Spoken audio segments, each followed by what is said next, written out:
அன்பான மாணவ செல்வங்களே, உங்கள் அனைவருக்கும் அஸ்ஸலாமு அலைக்கும் வரஹ்மத்துல்லாஹி வபரகாத்துஹு. மீண்டும் ஒரு பாடத்தினூடாக உங்களை சந்திப்பதை இட்டு மகிழ்ச்சி அடைகின்றேன். இன்று நாங்கள் பார்க்க இருக்கின்ற பாடம் தரம் 4க்குரிய சுற்றடல் சார் செயற்பாடுகளில் நிலமும் வானும் என்ற கருப்பொருள். வாருங்கள் மாணவர்களே, பாடத்துக்குள் செல்வோம்.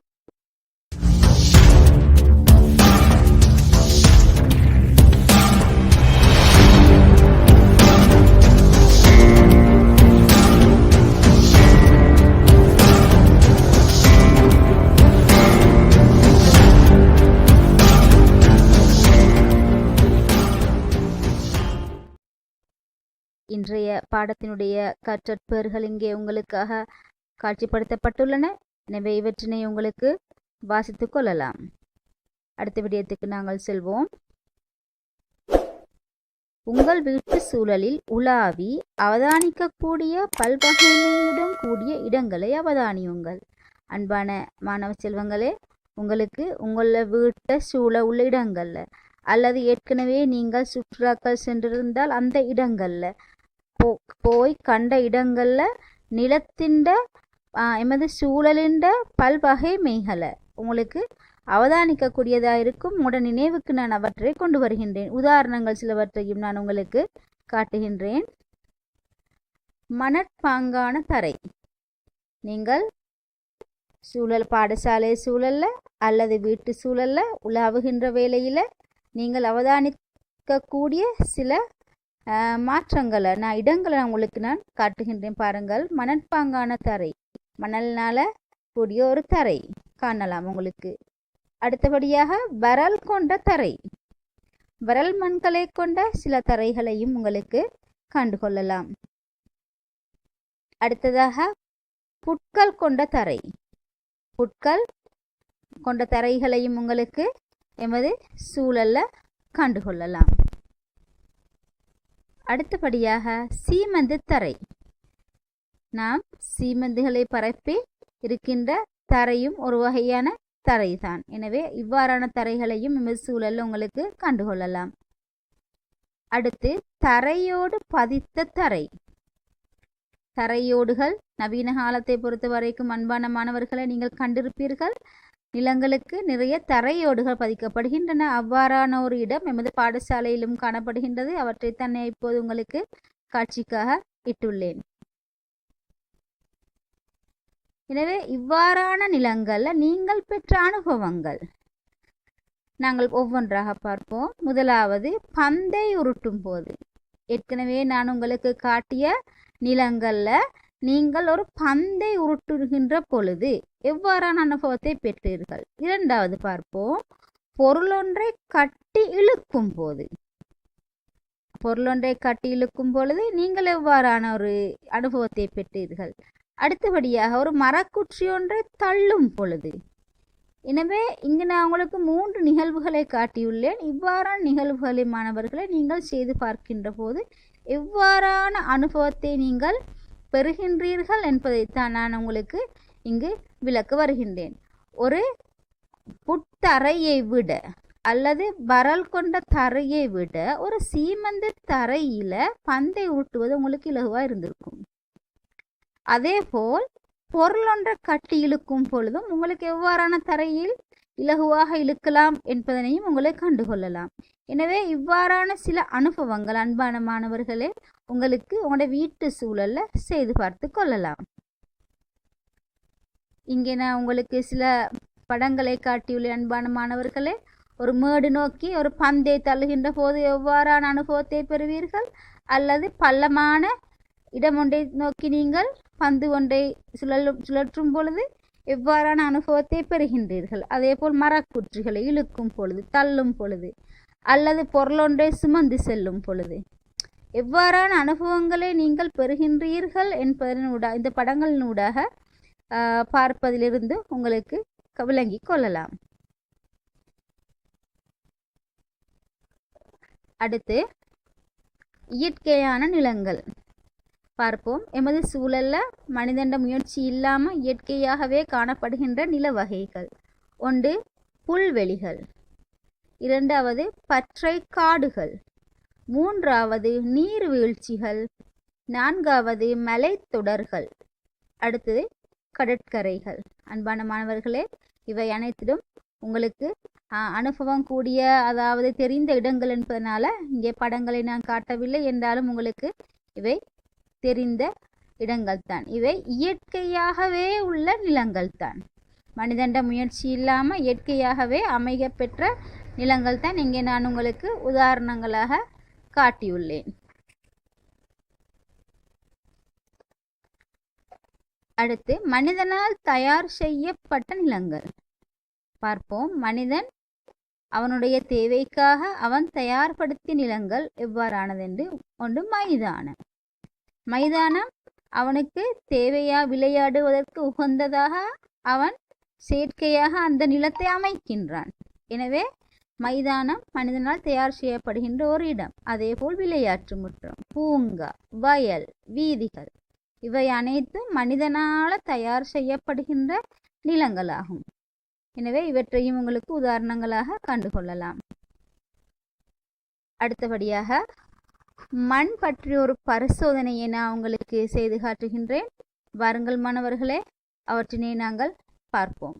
அன்பான மாணவர்களே, நாங்கள் உங்களுக்கு கூறியது போன்று மண் பற்றிய ஒரு பரிசோதனையை தான் இப்போது செய்து காட்டப் போகின்றேன். நீங்கள் உங்களுடைய பிரதேசங்களில் சுற்றி திரிந்து சூழலை அவதானியுங்கள், மண் வகைகளை அவதானியுங்கள் என்று நான் ஏற்கனவே குறிப்பிட்டேன். அதற்கமைய ஒரு இடத்திலிருந்து தெரிவு செய்யப்பட்ட சிறிதளவு மண்ணை நான் இங்கே கொண்டு வந்துள்ளேன். இந்த மண்ணில் வாழுகின்ற அல்லது மண்ணில் காணப்படுகின்ற வைகளை பற்றித்தான் நான் இப்போது உங்களுக்கு காண்பிக்க போகின்றன. அதாவது உயிர் உள்ள பொருட்களும் காணப்படுகின்றன, உயிரற்ற பொருட்களும் காணப்படுகின்றன. எங்களுக்கு இந்த இதில் வாழ்கின்ற சில உயிர் பிராணிகள் கூட காணப்படுகின்றன. எறும்பு, மண்புழு மற்றும் சிறிய வகையான பூச்சி வகைகள், புழுக்கள் இவ்வாறான உயிருள்ள பிராணிகளும் இந்த மண்ணிலே காணப்படுவதோட தாவரத்தின் பகுதிகளும் கூட உக்கி மண்ணோட கலந்திருப்பதனை எங்களுக்கு கண்டுகொள்ளலாம். இதனை தெளிவாக பார்க்க வேண்டும் என்றிருந்தால்னா இது போன்றதொரு கைவில்லையின் துணையோட பார்ப்பதனால மேலும் எங்களுக்கு தெளிவாக கண்டுகொள்ளலாம். வாருங்கள் மாணவர்களே, நாங்கள் பார்ப்போம்.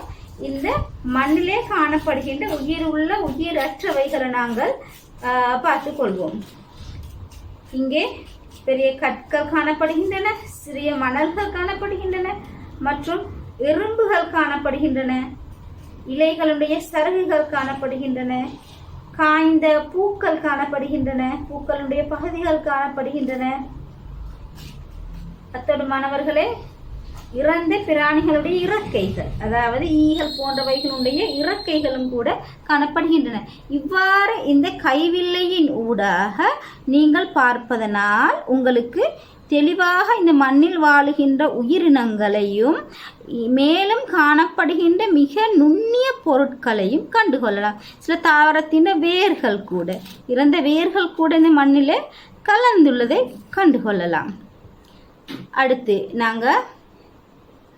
அடுத்தபடியாக நாங்கள் இந்த மண்ணை ஒரு போத்தலில் இட்டு கலக்குவதன் ஊடாக நிகழ்கின்ற மாற்றம் அதனையும் நீங்கள் தெரிந்து கொள்ள வேண்டும். அந்த செயற்பாட்டினையும் இப்போது செய்து பார்ப்போம். இங்கே நான் ஒரு வெற்று போத்தலை, அதாவது ஒளி உங்களுக்கு தென்படக்கூடிய ஒளி புகக்கூடிய ஒரு போத்தலை நான் இங்கே பெற்றுக்கொண்டுள்ளேன். இதே மண்ணை நான் இந்த போத்தலில் இடுகிறேன். இப்போது இங்கு தூய நீரை நான் இந்த போத்தலினுள் ஊற்றுகிறேன். பாருங்கள் மாணவர்களே, போட்டு நன்றாக கலக்குகின்றேன். அல்லது போத்தலை மூடிவிட்டு கைகள் குலுக்குவதனூடாகவும் உங்களுக்கு இந்த பரிசோதனையை செய்து கொள்ளலாம். இங்கே நீங்கள் நிகழ்கின்ற மாற்றத்தை தான் பார்க்க வேண்டும். முதலாவது பாருங்கள் மாணவர்களே, இந்த நீரினுடைய நிறம் மாறியுள்ளது. நீங்கள் பெற்றுக்கொள்கின்ற இடத்தை பொறுத்து, மண்ணை பெற்றுக்கொள்கின்ற இடத்தை பொறுத்து, மண்ணினுடைய வகையை பொறுத்து நீரின் நிறமும் வேறுபடும். எனவே இங்கு நீரினுடைய நிறம் மாற்றப்பட்டுள்ளது. அத்தோடு அவதானியங்கள், இந்த போத்தலினுடைய கீழ்ப்பாகத்திலே, அதாவது நாங்கள் போட்ட மண் கீழ்ப்பாகத்திலே காணப்படுகின்றன. அதற்கு மேலால் சிறிய தூசி வகைகள் காணப்படுகின்றன.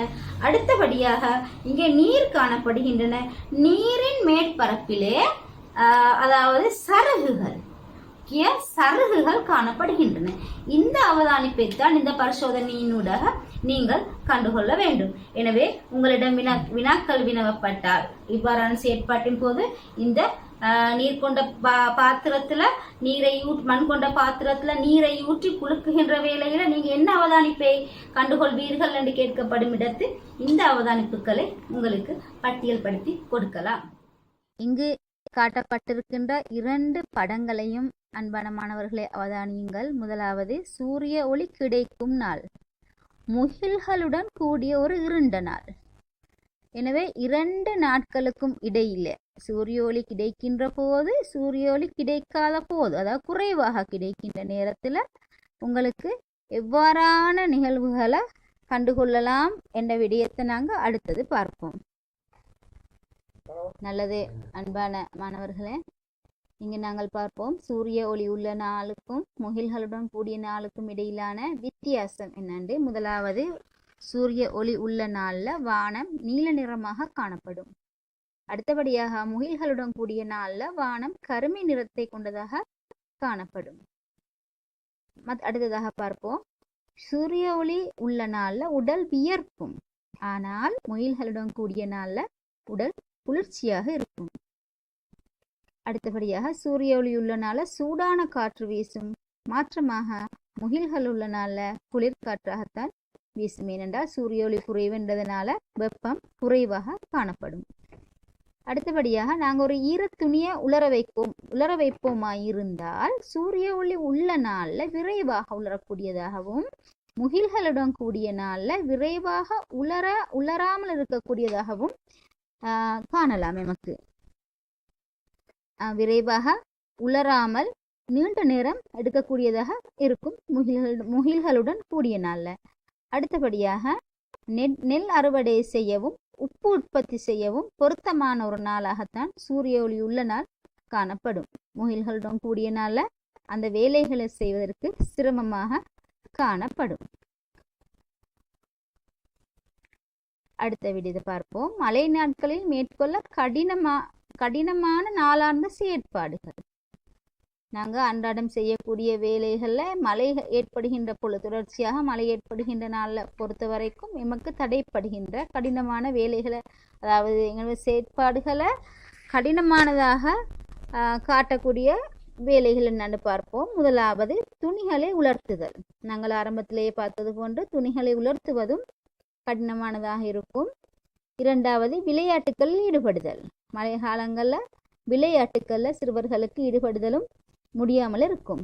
அடுத்தபடியாக வெளி வேலைகளில் ஈடுபடுவதில் சிரமம், அதாவது வீட்டுக்கு வெளியே செய்யப்படுகின்ற வேலைகள் எதுவாக இருந்தாலும், கட்டட வேலைகளாக இருக்கலாம், அல்லது விவசாய வேலைகளாக இருக்கலாம், அல்லது வேறு வேலைகள், நாங்கள் வீட்டுக்கு வெளியே செய்கின்ற வேறு வேலைகள் கூட எமக்கு தடைப்படக்கூடியதாக, சிரமப்படக்கூடியதாக இந்த மழை நாட்கள் காணப்படும். அடுத்து பார்ப்போம், சூரிய ஒளி, வெப்பம் ஆகியவற்றின் பயன்பாடுகள் என்னென்னா, முதலாவது துணி தானியங்கள் உலர்த்துவதற்காக. இலகுவாக துணி தானியங்களை உலர்த்தி கொள்ளலாம். இரண்டாவது, தாவரங்களின் ஒளித்தொகுப்புக்கு. தாவரங்களின் ஒளித்தொகுப்புக்கு சூரிய ஒளி இன்றியமையாதது. எனவே அந்த தாவரத்தின் வளர்ச்சிக்கு இந்த சூரிய ஒளி படுகின்ற நாட்கள் எமக்கு பயன்பெறக்கூடியதாக இருக்கும். அடுத்து, உப்பளங்களில் உப்பினை பிரித்தெடுப்பதற்காக.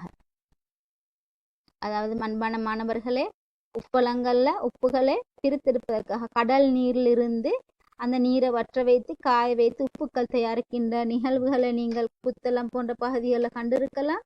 எனவே இவ்வாறான நிகழ்வுகளை செய்வதற்கு இந்த சூரிய ஒளி இன்றியமையாதது. எனவே அந்த சூரிய ஒளியின் பயனின் ஒன்றாக இதுவும் காணப்படும். இங்கு உங்களுக்கான ஒரு வீட்டில் செய்யக்கூடிய ஒரு செயற்பாடு ஒன்று அன்பான மாணவர்களை நான் உங்களுக்கு குறிப்பிடுகின்றேன். பார்ப்போம். நிழல் உள்ள இடம், சூரிய ஒளிப்படும் இடம் ஆகிய 2 இடங்களை நீங்கள் தெரிவு செய்து கொள்ளுங்கள். நீங்கள் செய்ய வேண்டியது என்னென்னா, 2 இடங்களிலும் சம அளவு நீரை தெளித்து விடுங்கள். சம அளவு என்று வர வேண்டும். சம அளவு நீரை தெளித்து விடுங்கள். நிழல் உள்ள இடமும் சூரிய ஒளி உள்ள இடமும் ஒரே நேரத்தில் தெரிவு செய்து சம அளவான நீரை அந்த இரு இடங்களிலும் தெளித்துவிட்டு சிறிது நேரம் நீங்கள் அன்பான பிள்ளைகளே அவதானியுங்கள். சிறிது நேரத்தின் பின்னர் நீங்கள் அவதானிக்கக்கூடியதாக இருக்கும் என்னவென்று உங்களால் விடை கூறக்கூடியதாக இருக்கும். என்ன மாணவர்களே, நீங்கள் செய்துவிட்டு உங்களுடைய அவதானத்தை குறிப்பிடுங்கள். நான் இங்கே உங்களுக்கு தெரிவிக்கின்றேன். சூரிய ஒளி பட்ட இடத்திலிருந்த நீர் விரைவாக ஆவியாகியது. அங்கு விரைவாக என்று வர வேண்டும். சூரிய ஒளி பட்ட இடத்திலிருந்த நீர் விரைவாக ஆவியாகியது. நீங்கள் ஒரே நேரத்தில் ஒரே அளவான நீரை தெளித்த பின்னர் அவதானிக்கக்கூடிய அவதானம் என்னண்டா, சூரிய ஒளி உள்ள இடத்தில் உள்ள நீர் விரைவாக ஆவியாகியதை உங்களை கண்டுகொள்ளலாம். இந்த செயற்பாட்டினை அன்பான பிள்ளைகளே உங்களுடைய வீடுகளில் நீங்கள் செய்து பார்த்து கொள்ளுங்கள். அடுத்த செயற்பாடு நான் தருகின்றேன். கடும் சூரிய ஒளி படும் இடத்தில் ஈரத்துணியை காயவிடல். ஈரமான துணிகளை கடும் சூரிய ஒளி உள்ள இடம் ஒன்றில் நீங்கள் கழுவி காய போட்டு விடுங்கள். அங்கு நீங்கள் அவதானிக்கக்கூடிய அவதானம் விரைவாக துணி காய்ந்திருப்பதை கண்டுகொள்ளலாம். சூரிய ஒளி இல்லாத நாட்களையும் விட சூரிய ஒளி உள்ள நாட்களில் விரைவாக துணி காய்ந்திருப்பதை உங்களால் கண்டுகொள்ளலாம். இந்த செயற்பாட்டையும் உங்களுக்கு செய்து பார்த்து கொள்ளலாம். அடுத்து இன்னும் ஒரு செயற்பாடு உங்களுக்காக குறிப்பிடுகின்றேன். உப்பு கரைசலை சூரிய ஒளி படும் இடத்தில் வைத்தல். அன்பான மாணவர்களே, நீங்கள் செய்ய வேண்டியது மூன்றாவது செயற்பாட்டை நான் உங்களுக்கு விளக்குகின்றேன். சிறிய அளவு உப்பு, ஒரு 10 கிராம் அளவில் நீங்கள் உப்பினை பெற்றுக்கொள்ளுங்கள். அவற்றினை ஒரு 100 மில்லி லிட்டர் நீரில் கரையுங்கள். கரைத்து பின்னர் அவற்றினை நீங்கள் சூரிய ஒளி நன்றாக சூரிய ஒளி படக்கூடிய ஒரு இடத்துல சிறிது நேரம் வைத்திருங்கள். நீங்கள் அவதானிக்கக்கூடிய அவதானம் நீர் ஆவியாகி உப்பு மாத்திரம் உங்களுடைய கோப்பையின் கீழ்ப்பகுதியில் உப்பு மாத்திரம் அதாவது தெளிந்திருப்பதை உங்களால் கண்டுகொள்ளலாம், உறைந்திருப்பதை உங்களால் கண்டுகொள்ளலாம். இந்த செயற்பாட்டையும் கட்டாயமான பிள்ளைகளே உங்களுக்கு வீட்டில் செய்து பார்த்து கொள்ளும்.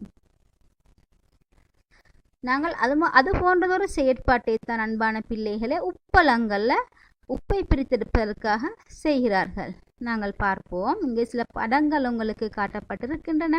அதாவது கடலை ஒட்டிய பிரதேசங்களில், கடலை அண்டிய பிரதேசங்களில் கடல் நீரினை பெற்று அவர்கள் வரம்புகள் அமைத்து அந்த நீரினை தேக்கி வைப்பார்கள். எனவே சூரிய ஒளி கடுமையாக படுகின்ற பொழுது நீர் ஆவியாகி, நீர் மாத்திரம் ஆவியாகி அந்த நீரிலுள்ள உப்பு அதாவது உறையக்கூடியதாக காணப்படும். இவ்வாறு உறையப்படுகின்ற உப்பினைத்தான் சேகரித்து உப்பளங்களிலிருந்து உப்பை பெறுகின்றார்கள். இங்கே உள்ள படங்களை உங்களுக்கு பார்க்கின்ற பொழுது அவற்றினை நன்றாக அவதானிக்கலாம். அவற்றினை சேகரித்துத்தான் உப்பினை தயாரிக்கின்றார்கள்.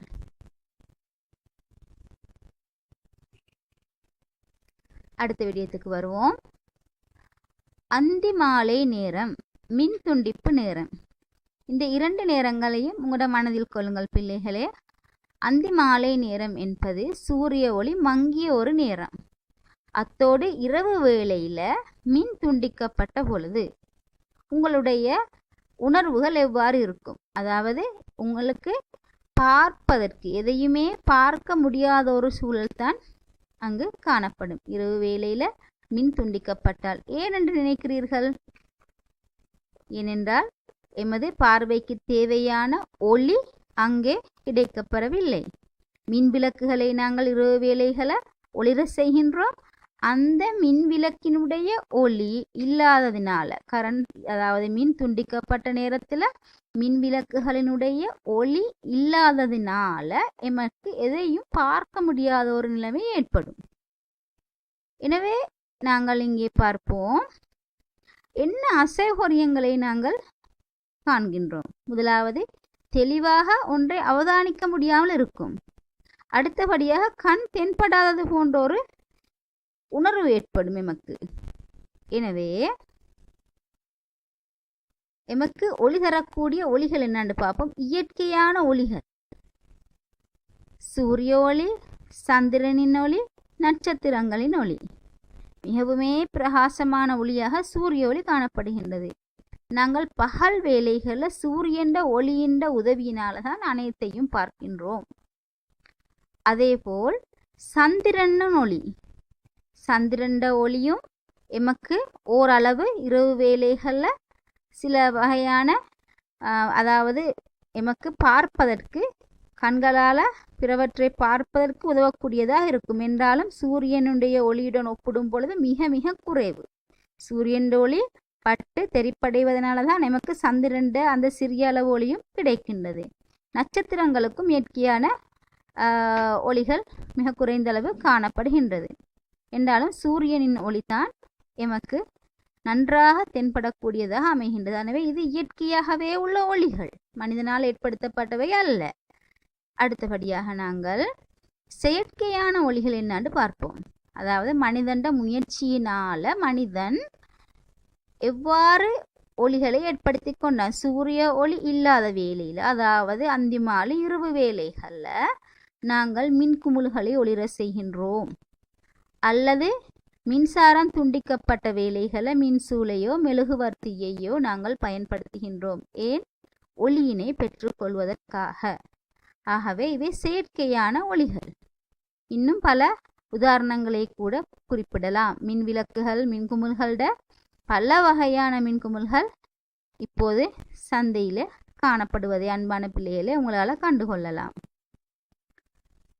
நல்லது மாணவர்களே, அடுத்தது நாங்கள் இந்த ஒளியினை பார்ப்பதற்காக ஒரு செயற்பாட்டினை உங்களுக்கு காண்பிக்கின்றேன். ஊசித்துளை கேமரா. ஊசித்துளை கேமரா என்பது நாங்கள் தயாரிக்கப்படுகின்ற ஒரு வகையான கேமரா. ஆரம்ப காலத்தில் புகைப்பட கருவி கேமரா இல்லாத காலங்களில் கேமராவை கண்டுபிடிப்பதற்காக கண்டுபிடிப்பதற்கு முற்பட்ட காலத்தில் இவ்வாறான சில செயற்பாடுகள் தான் அந்த கேமராவை கண்டுபிடிப்பதற்கு கூட காரணமாக இருந்திருப்பதை எமக்கு அறியலாம். எனவே ஊசித்துளை கேமரா ஒன்றினால் நாங்கள் பார்க்கும் பொழுது எமக்கு தோன்றுகின்ற பிம்பம், நாங்கள் எதை பார்க்கின்றோமோ, உதாரணத்துக்கு ஒரு மரமாக இருக்கலாம் அல்லது எரிகின்ற ஒரு மெழுகுவர்த்தியை வைத்து பார்க்கின்ற பொழுது அவை தலைகீழ் பிம்பமாகத்தான் தோன்றும். எனவே ஊசித்துளை கேமரா ஒன்றினூடாக நாங்கள் பார்க்கின்ற பொழுது தலைகீழ் பிம்பம் தோன்றும் என்ற விடயத்தை நீங்கள் நன்றாக கருத்தில் கொள்ளுங்கள். நான் உங்களுக்கு ஊசித்துளை கேமரா ஒன்று எவ்வாறு செய்யப்படுகின்றது என்பதனை உங்களுக்கு காட்டுகின்றேன். வாருங்கள் மாணவர்களே, பார்க்கலாம். வாருங்கள் மாணவர்களே, தேவையான பொருட்களை பார்ப்போம். ஒரு திசுத்தாள் ஒன்றை பெற்றுக்கொள்ளுங்கள். அத்துடன் ஒட்டுவதற்காக ஒரு டேப், கத்தரிக்கோல் ஒன்று மற்றும் ஒரு பென் நைஃப்,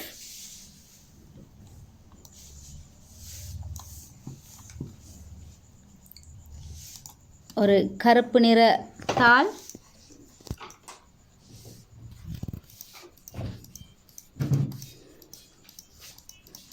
வரைவதற்கான பேனாக்களையும் பெற்றுக்கொள்ளுங்கள். அத்துடன் ஒரு அடிமட்டம். முக்கியமாக தேவையான ஒரு கார்ட்போர்ட் பெட்டி ஒன்றையும் பெற்றுக்கொள்ளுங்கள்.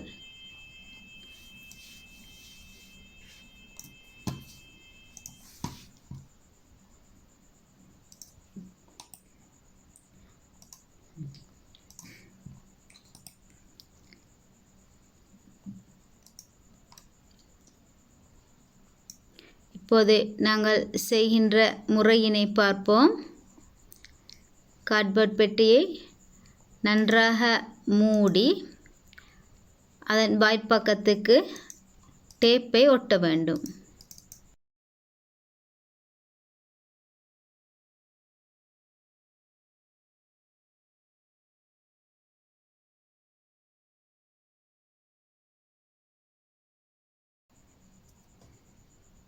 பின்னர் அடுத்த பக்கத்தினை புரட்டி அதன் எதிர்ப்பக்கத்தில் நாங்கள் சிறிது அளவு விட்டு ஒரு அங்குலம் அளவினை விட்டு நாங்கள் ஒரு பெட்டி வடிவில் ஒரு அளவினை அளந்து கொள்ள வேண்டும்.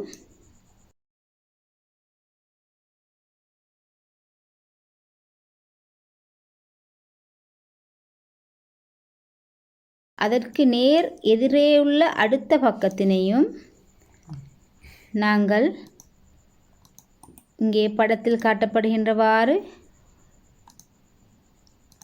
அடையாளமிட்டு வரைந்து கொள்ள வேண்டும்.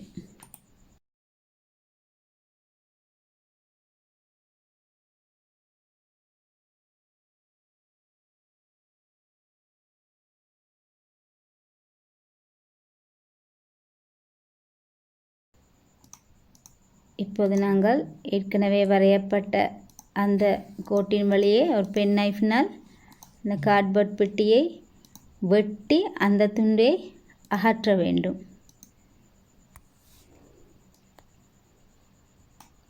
அதேபோல் அதற்கு எதிர்பக்கத்தில் நாங்கள் வரைந்த அந்த சிறிய அளவிலான அந்த பெட்டி வடிவத்தையும் நாங்கள் வெட்டி அகற்றிக்கொள்ள வேண்டும்.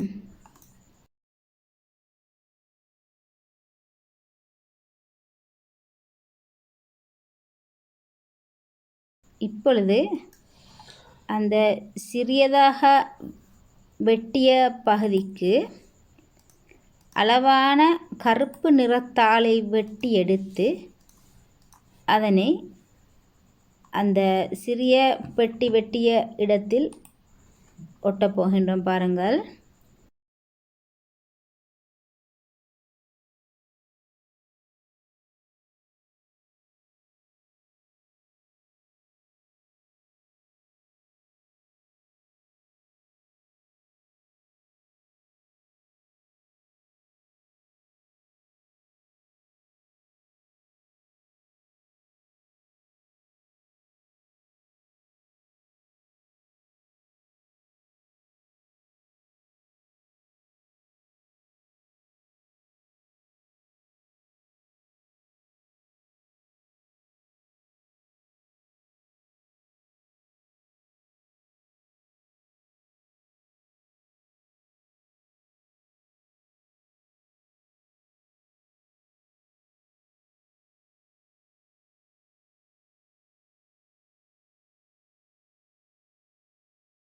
இரண்டு பக்கங்கள் தயாராக இருக்கின்றன.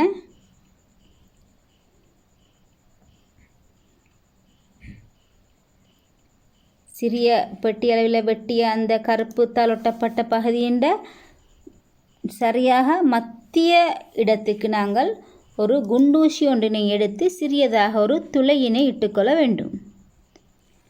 இப்பொழுது அவதானியுங்கள் மாணவர்களே,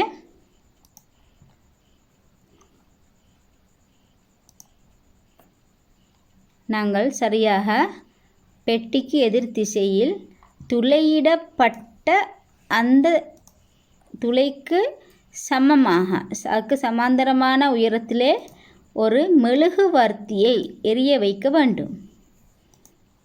அவ்வாறு மெழுகுவர்த்தி துளைக்கு நேரானதாக இருக்க வேண்டும். நீங்கள் பெட்டி வைக்கப்பட்டுள்ள திசையை அவதானியுங்கள் பிள்ளைகளே.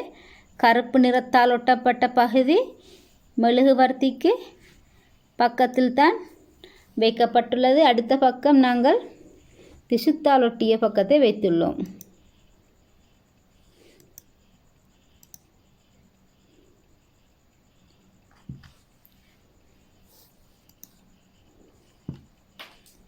இப்போது பிள்ளைகளே பாருங்கள், பிம்பம் தோன்றுகின்ற விதத்தினை அங்கே நாங்கள் பார்க்கின்ற பொழுது மெழுகுவர்த்தி தலைகீழாக எரிவதனை உங்களால் கண்டுகொள்ளலாம். விளங்குதா மாணவர்களே? அடுத்தபடியாக மாணவர்களே, நாங்கள் காற்று திசை காற்று பற்றி பார்க்க போகின்றோம். காற்று வீசுகின்ற திசையினை கண்டுகொள்வதற்காக வேண்டி பயன்படுத்தப்படுகின்ற ஒரு உபகரணம் தான் இது. வாருங்கள், இப்பொழுது அதனையும் நான் உங்களுக்கு செய்து காட்டுகின்ற முறையினை விளக்குகின்றேன். நாங்கள் காணொளிக்குள் செல்லலாம். பார்ப்போம். காற்றுத்தட்டை செய்வதனை ஒரு கார்ட்போர்ட் துண்டு ஒன்றை எடுத்து அதனை சரியாக வட்ட வடிவில் வெட்டிக்கொள்ள வேண்டும்.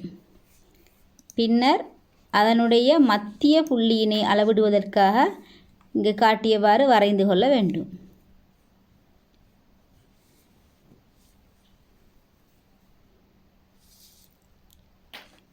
இப்பொழுது நாங்கள் திசைகளை குறிப்பதற்காகவே இந்த செயற்பாட்டினை செய்கின்றேன். நமதான் நீங்கள் பிள்ளைகளே.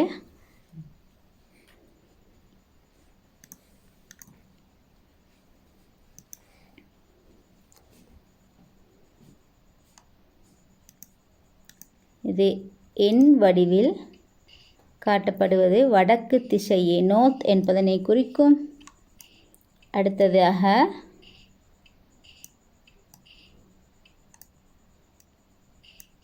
இ என்ற எழுத்து கிழக்கு திசையினை குறிக்கும். அடுத்தது தெற்கு மேற்கு. என்ற அடிப்படையில் 4 பிரதான திசைகளையும் நாங்கள் அந்த வட்ட வடிவான கார்ட்போர்டில் குறித்து கொள்ள வேண்டும்.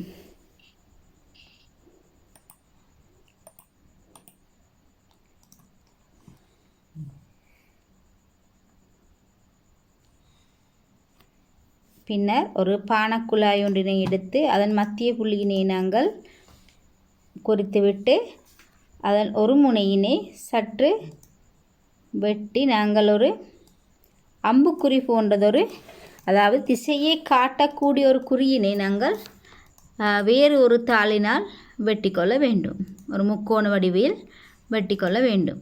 பின்னர் அதனை அந்த பானக்குழாயிலே ஒட்டிக்கொள்ள வேண்டும். இப்பொழுது பார்ப்போம். ஒரு குண்டூசி ஒன்றினை நாங்கள் மத்தியிலே வரைந்து வைத்த அந்த புள்ளியிலே குத்திவிட வேண்டும்.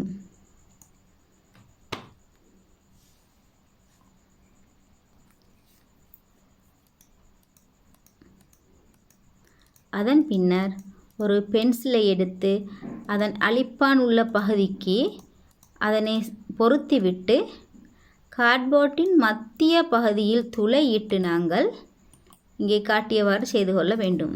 இப்பொழுது நாங்கள் காற்று வீசுகின்ற ஒரு இடத்தினை தெரிவு செய்து அந்த இடத்திலேயே இந்த எங்களோட காற்று திசை காட்டியினை நாங்கள் வைக்கின்ற பொழுது காற்று வீசுகின்ற திசைக்கு அந்த பானக்குழாய் திரும்புவதனை காணலாம். எனவே நாங்கள் காற்று வீசுகின்ற திசையை இந்த உபகரணத்தின் மூலம் கண்டுகொள்ளலாம். அடுத்து நாங்கள் பார்க்க இருக்கின்ற விடயம் மழை நீரினை பற்றி சில விடயங்களை பார்ப்போம். முதலாவது மழை நீரின் முக்கியத்துவம். பராக்கிரமபாகு மன்னன் குறிப்பிட்ட அவருடைய கூற்றை இங்கு உங்களுக்கு ஞாபகப்படுத்துகின்றேன். அதாவது எமது நாட்டிலே குளங்களை கட்டுவதில் மிகவும் பிரசித்தி பெற்ற ஒரு மன்னன் தான் பராக்கிரமபாகு. இவர் நீரை வீணாக்காமல் பயன்படுத்தி குளங்களை கட்டி விவசாயத்துக்கு பயன்படுத்திய சிறப்புக்குரிய ஒரு மன்னன் ஆவான். எனவே அவர் கூறிய ஒரு கூற்றுத்தான், வானத்திலிருந்து விழும் ஒவ்வொரு மழை துளியையும் வீணாக்காது பயன்பெற வேண்டும் என்பது அவருடைய கூற்றாக காணப்படுகின்றது. இதை நான் உங்களுக்கு இவ்விடத்தில் ஞாபகப்படுத்துகின்றேன். எனவே மழை நீரினை சேகரிக்கின்ற முறைகள் ஆரம்ப காலம் தொட்டு தற்காலம் வரையிலும் மழை நீரினை சேகரித்து வைக்கின்ற சில முறைகளை நான் உங்களுக்கு குறிப்பிடுகின்றேன். குளங்கள், அணைக்கட்டுகள் அமைத்து பயிர் செய்கைக்கான நீரை பெறுதல். ஆரம்ப காலத்தில் குளங்கள் அமைத்து அவற்றுக்கு அணைக்கட்டுகள் அமைத்து பயிர் செய்கைக்காக நீர்களை பெற்றுக்கொண்டார்கள். அடுத்தபடியாக நீர்த்தேக்கங்களை அமைத்து நீரை தேக்கி மின்னை உற்பத்தி செய்ய பயன்படுத்தினார்கள். நீர்மின் உற்பத்தி செய்வதற்காக வேண்டி நீர்த்தேக்கங்களை நீரை சேமித்து அதனூடாக மின்சாரத்தை உற்பத்தி செய்யக்கூடியதாகவும் இருந்தது. அடுத்தபடியாக வீடுகளில் தொட்டிகளை அமைத்து நீரை சேகரித்து பல்வேறு தேவைகளுக்காக பயன்படுத்தினார்கள். எனவே இவ்வாறு பல்வேறு முறைகளையும் இந்த மழை நீரை சேகரித்து தண்ட தேவைகளுக்காக மனிதன் பயன்படுத்தியதை எமக்கு கண்டுகொள்ளலாம். அடுத்து ஒரு பரிசோதனை. மழை நீர் வானிலிருந்து, அதாவது மேகத்திலிருந்து பொழிகின்ற மழை நீர் நேரடியாக மண்ணில் விழும் பொழுது என்ன மாற்றம் நிகழ்கின்றது என்பதனை ஒரு அவதானிக்க வேண்டிய ஒரு பரிசோதனையை தான் நான் இங்கு உங்களுக்கு குறிப்பிடுகின்றேன். நீங்கள் பிள்ளைகளே ஒரு போத்தல், வெற்று போத்தல் ஒன்றை எடுத்து அதன் கீழ் பகுதியில் சில துளைகளை இட்டு நீரினை நிரப்பி மண் உள்ளோர் பிரதேசத்தில் நீங்கள் அந்த போத்தலை, அதாவது நீர் வடிகின்ற அந்த போத்தலை பிடிக்கின்ற பொழுது நீங்கள் அவதானிக்கின்ற சில அவதானங்கள் என்னன்னு உங்களுக்கு பார்க்கலாம். சரி, நாங்கள் அவற்றை உங்களுக்கு செய்து பார்த்தும் கொள்ளலாம். அடுத்து இங்கு ஒரு மழை பாடல் உங்களுக்கு போடப்பட்டிருக்கின்றது. அன்பான பிள்ளைகளே, உங்களால் இதை பாடி மகிழலாம். அடுத்தபடியாக இங்கே ஒரு பரிசோதனை, புவிக்கோள விளக்கம். எமது புவிக்கோளம் இரவு பகல் எவ்வாறு மாறி மாறி வருகின்றது என்பதை பற்றி ஒரு சிறு விளக்கத்தினை தருகின்றேன். வாருங்கள் மாணவர்களே, நாங்கள் செய்து பார்ப்போம். நல்லது மாணவர்களே, அடுத்த பரிசோதனையை நான் உங்களுக்கு செய்து காட்டுகின்றேன். அதாவது இரவு பகல் எவ்வாறு மாறி மாறி வருகின்றது என்பதனையும், சூரிய ஒளி கிடைக்கின்ற பகுதி, வந்து புவிக்கு சூரிய ஒளி கிடைக்கின்ற பகுதி பகலாகவும் சூரிய ஒளி கிடைக்காத பகுதி இரவு வேளையாகவும் காணப்படுவதை உங்களுக்கு விளக்குவதற்காக வேண்டி நான் இங்கே முனைகின்றேன். இதுக்கு தேவையான பொருட்கள் ஒரு மாதிரி பூகோளம் ஒன்றும் ஒரு மின்சூல் ஒன்றும் உங்களுக்கு தேவைப்படுகின்றது. வாருங்கள் மாணவர்களே, நான் இரவு வேளையில அதாவது எவ்வாறு எமது புவியின் பகுதிகள் இருட்டா இருக்கும் என்பதனையும் ஏனைய பகுதிகள் வெளிச்சமா இருக்கின்றது என்பதையும் காட்டுகின்றேன். செய்து பார்ப்போம். பாருங்கள் மாணவர்களே, இங்கு மாதிரி பூகோளம் ஒன்று உங்களுக்கு தரப்பட்டிருக்கின்றது. இங்கே ஒளி வீசுகின்ற திசை, சூரியனிலிருந்து ஒளி வீசுகின்ற பொழுது நேரடியாக புவியில படுகின்ற பகுதி பகல் வேளையாகவும் ஏனைய பகுதிகள் இரவு வேளையாகவும் இங்கே காணப்படுகின்றது. புவி எப்பவும் ஒரே இடத்தில் இருக்காமல் இப்படி சுழன்று கொண்டுதான் சூரியனை சுற்றி வரும். எனவே மாணவர்களே, இது சுழல்கின்ற வேளையில் இங்கே காட்டப்பட்டிருக்கின்ற நாடுகள், அதாவது ஒளிப்படுகின்ற நாடுகள் பகல் வேளையாக காணப்படும். ஏனைய பகுதிகளுக்கு அது இரவு வேளையாக காணப்படும். பூமியில் இந்த பகுதியில் உள்ள நாடுகள் பகல் வேளையாகவும், அதற்கு எதிர் திசையில் இங்கு இருட்டாக உள்ள பகுதிகள் இரவு வேளையாகவும் காணப்படும் என்பதனை உங்களுக்கு இதில் தெளிவாக விளங்கி கொள்ளலாம். பார்ப்போம். நாங்கள் எமது இலங்கையை பொறுத்தவரையில் இவ்விடத்தில் இலங்கை காணப்படுகின்றது. இப்போது இலங்கைக்கு பகல் வேளையாக காணப்படுகின்ற அதே வேளை பூமி சுழன்று கொண்டிருப்பதனால இப்போது இலங்கை இருள் சூழக்கூடிய நிலைமையில் காணப்பட்டு இப்போது இரவு நேரமாக இலங்கை காணப்படுவதனை எங்களுக்கு கண்டுகொள்ளலாம்.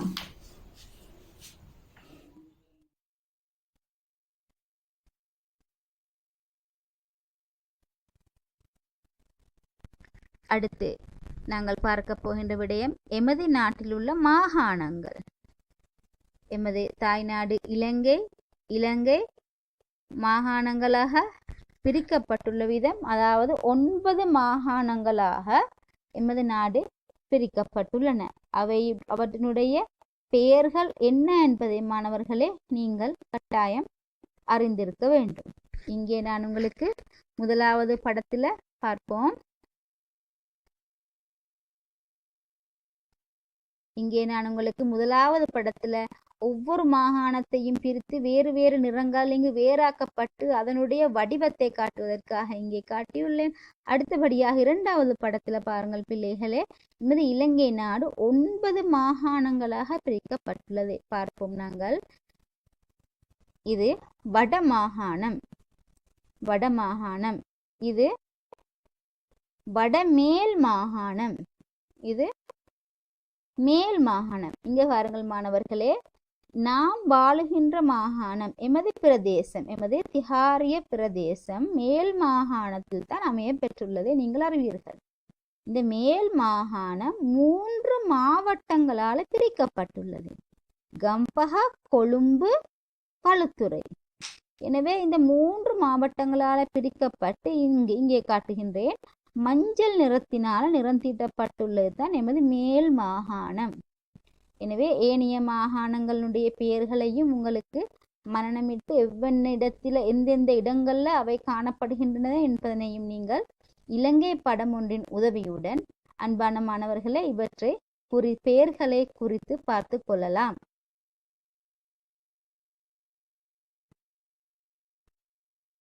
இங்கே நான் உங்களுக்கு எமது மேல் மாகாணத்தை மாத்திரம் வேறாக எடுத்து எமது மேல் மாகாணத்தில் அமைய பெற்றுள்ள மாவட்டங்களை குறித்து காட்டியுள்ளேன்.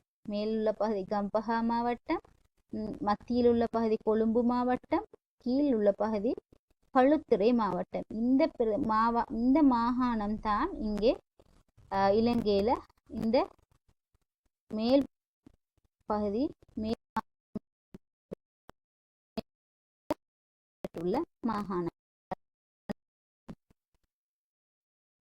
அடுத்து நாங்கள் பார்ப்போம் ஒவ்வொரு மாகாணத்திலும் உள்ள மாவட்டங்களோட பெயர்கள் பிள்ளைகளை உங்களுக்கு தரப்பட்டிருக்கின்றன. வடமாகாணத்துல மாத்திரம் 5 மாவட்டங்கள் காணப்படுகின்றன. யாழ்ப்பாணம், கிளிநொச்சி, மன்னார், முல்லைத்தீவு, வவுனியா. இந்த 5 மாவட்டங்களும் வடமாகாணத்திலே காணப்படுகின்றது. அடுத்து கிழக்கு மாகாணம். கிழக்கு மாகாணத்துல 3 மாவட்டங்கள்: திருகோணமலை, அம்பாறை, மட்டக்களப்பு. அடுத்தபடியாக மேல் மாகாணம், அவற்றை நீங்கள் தெளிவாக குறிப்பிடுவீர்கள்: கம்பஹா, கொழும்பு, களுத்துறை. அடுத்து தென் மாகாணம். தென் மாகாணத்தில் அமையப்பட்டுள்ள மாவட்டங்கள் காலி, மாத்தறை, ஹம்பாந்தோட்டை. அடுத்து மத்திய மாகாணம். மத்திய மாகாணத்தில் உள்ள மாவட்டங்கள் மாத்தளை, கண்டி, நுவரெலியா. அடுத்து வட மத்திய மாகாணம். இங்கு 2 மாவட்டங்கள் தான் காணப்படுகின்றன: அனுராதபுரம், பொலன்னர். இது பெரிய மாவட்டம் என்பதனால இங்கு 2 மாவட்டங்கள் தான் காணப்படுகின்றன. அடுத்து சபரகமுவ மாகாணம். இதுவும் கேகால, இரத்தினபுரி. அடுத்து ஊவா மாகாணம். ஊவா மாகாணம் பதுளை, மொனராகலை. அடுத்து வடமேல் மாகாணம் புத்தளம், குருநாகல். எனவே 9 மாகாணங்களும் 25 மாவட்டங்களும் அன்பான பிள்ளைகளே நீங்கள் மன்னமிட்டு கொள்ள வேண்டும். எந்த மாகாணத்தில் எந்த மாவட்டங்கள் அமையப்பெறுகின்றன விடயத்தையும் நீங்கள் கருத்துல கொள்ள வேண்டும். அடுத்து பார்ப்போம். இயற்கை சூழலில் நடைபெறும் மாற்றங்கள் காரணமாக ஏற்பட்ட அனர்த்த நிலைமைகள். அனர்த்த நிலைமைகள் மனிதன் செய்யாத ஒரு நிலைமையில இயற்கையாகவே ஏற்படுகின்ற சில அனர்த்தங்கள் பற்றி தான் அடுத்து நாங்கள் பார்க்க இருக்கின்றோம். பார்ப்போம். இதை நாங்கள் இயற்கை இடர் அல்லது அனர்த்தம் என்று குறிப்பிடுகின்றோம்.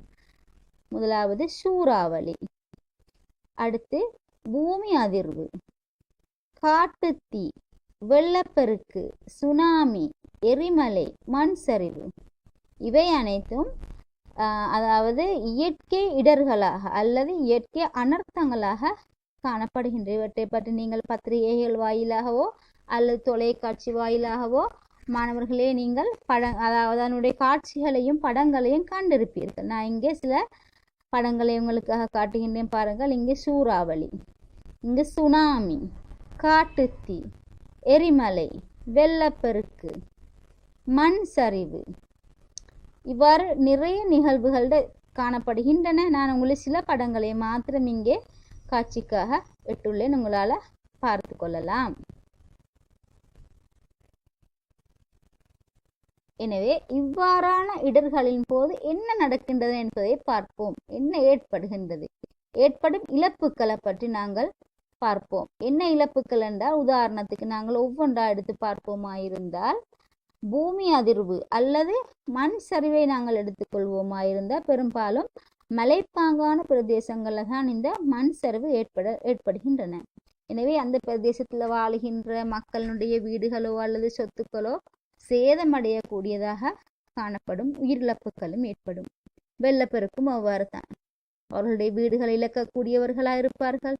இவ்வாறு பல இழப்புக்கள், மனிதர்களுக்கும் சொத்துகளுக்கும் நிறைய இழப்புக்கள் ஏற்படக்கூடியதாகத்தான் இருக்கும்.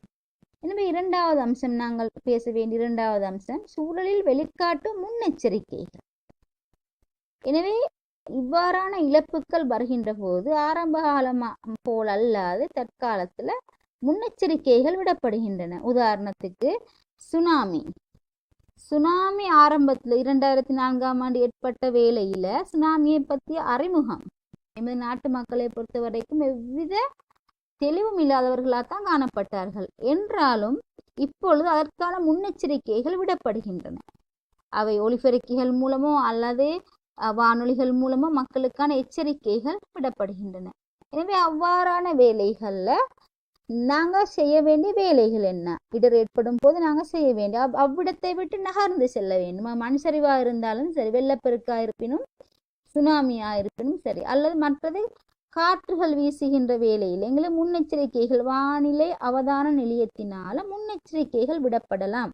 எனவே அவற்றினை நாங்கள் கருத்தில் கொண்டு கடலுக்கு, உதாரணத்துக்கு காற்று வீசுகின்ற வேளையில நாங்கள் கடலுக்கு செல்வதை தவிர்த்து கொள்ள வேண்டும்.